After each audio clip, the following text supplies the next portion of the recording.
வங்கக்கடல் கடைந்த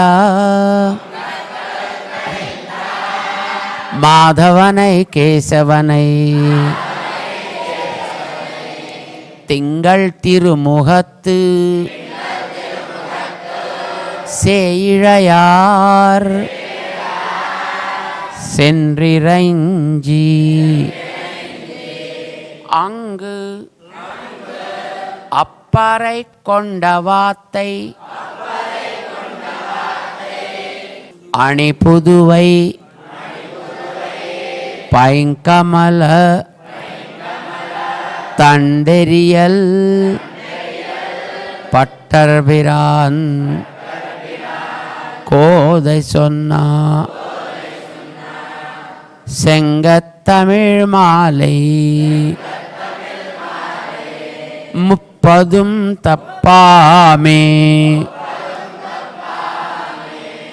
இங்கிப்பரிசு உரைப்பார் ஈரிரண்டு மால் வரை தோள்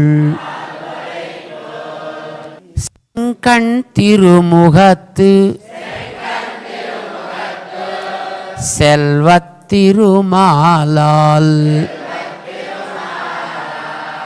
எங்கும் திருவருள் பெற்று இன்புருவர் எம்பாவாய்.